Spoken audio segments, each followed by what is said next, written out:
Y tú que estuviste en Centroamérica, a pesar de que nos quieren construir una rivalidad entre México, Centroamérica, Centroamérica, México, El Salvador, Honduras, Guatemala, sobre todo en Estados Unidos hay siempre esa luchita, eh, ese discursito. ¿Qué te tocó percibir en torno a la visita del presidente Andrés Manuel López Obrador en esos países?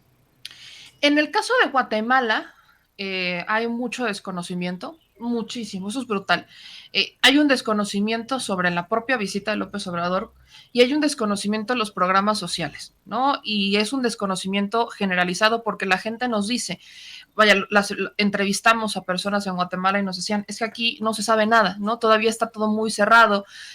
Cuando vienen los mandatarios, bueno, no nos informan, la forma de comunicación es muy cerrada, o sea, todo se mantiene en un círculo muy cerrado y la gente de a pie, que es la gente que se va a beneficiar de este tipo de programas sociales, no tiene idea de los programas. Y le preguntamos, oigan, ¿y usted qué opinaría de este programa? ¿Le entraría? Y la gente sí. ¿Por qué? Porque hay un problema de chamba en Guatemala. O sea, en Guatemala la gente nos dice, no tenemos chamba. Tenemos que tener 3 o 4 trabajos para poder vivir. Muchos de ellos ya tienen hacen una agricultura de autoconsumo, pero tienen que rentar el predio para poder cosechar y para poder sembrar. Entonces, ni siquiera es propio. Muchas personas están bajo este criterio y es que Guatemala es un país riquísimo, es un país con mucha agua, es un país con una tierra muy fértil. O sea, vaya, es un país que tiene para dar, pero la gente se ha desplazado. Y hay un tema interesante que logramos constatar, que por ejemplo el caso de Guatemala permiten mucho a las empresas privadas, y son las empresas privadas, estas internacionales o que tienen socios de Estados Unidos o de Europa y demás, quienes terminan desplazando a los guatemaltecos. Ese es el origen de la migración de Guatemala y hay una desinformación brutal en cuanto a lo que pasa en su país y hay muchos cuestionamientos al respecto de es que por qué no nos están diciendo, o sea, la gente está molesta en Guatemala porque no les están informando. Y en El Salvador la cosa es distinta.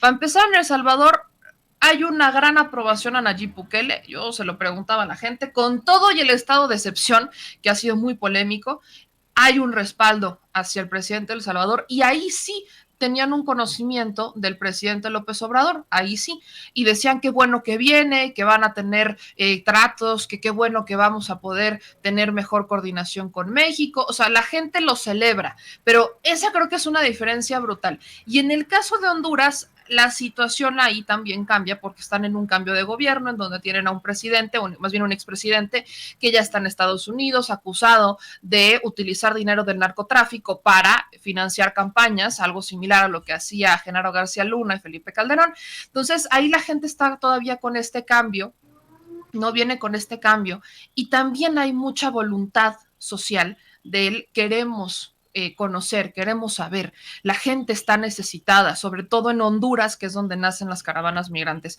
Creo que con ese panorama podemos entender que era el propósito de nuestra visita, entender el por qué migran y el por qué el presidente López Obrador tiene esta importancia hacia Centroamérica, que radicó justamente en eso, en que hay distintas motivos el por qué migran en Guatemala, El Salvador y Honduras, pero todo radica en la necesidad, todo radica en que se requiere inversión, se requieren proyectos y yo le agregaría, se requiere una forma distinta de informar, porque lo que te digo, la gente en Guatemala está como de, bueno, qué padre que vino, pero yo cómo accedo a ese programa, yo cómo le entro, si a mí nunca me dicen nada. Y eso creo que sí valdría la pena ponerlo sobre la mesa, incluso al presidente López Obrador, sobre cómo le va a hacer, porque en el caso de Guatemala, la gente incluso tiene miedo de que estos programas que implemente López Obrador se usen con fines electorales.